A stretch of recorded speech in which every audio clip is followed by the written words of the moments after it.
Assalamualaikum warahmatullahi wabarakatuh. Aceh sepi perayaan Tahun Baru Islam 1 Muharram 1446 Hijriah.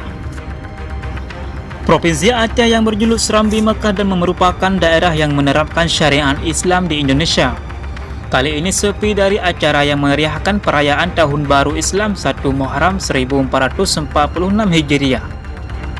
Berdasarkan pantauan sejak Sabtu malam tanggal 6 Juli 2024 hingga sepanjang Ahad tanggal 7 Juli 2024, tidak terlihat acara-acara yang digelar bertujuan untuk menyemarakkan dan merayakan Tahun Baru Islam, baik yang digelar oleh pemerintah Aceh maupun pemerintah kabupaten atau kota. Di Kota Banda Aceh sebagai ibu kota provinsi Aceh juga terlihat sepi dari pelaksanaan acara untuk perayaan Tahun Baru Islam. Perayaan memperingati Tahun Baru Islam tidak tampak hingga siang hari.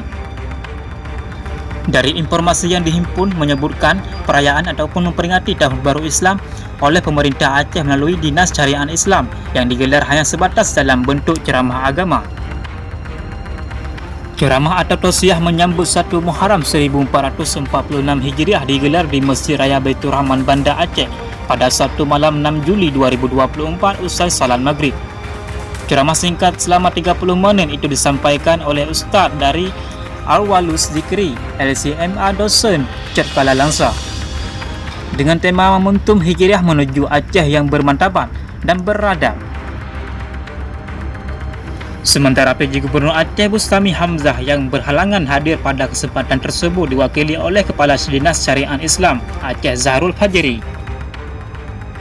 Selain ceramah agama, tidak terlihat semakin sekali adanya kegiatan lain berupa perlombaan dan perayaan Tahun Baru Islam di Kota Banda Aceh, seperti pawai maupun bentuk kemeriahan dan lainnya.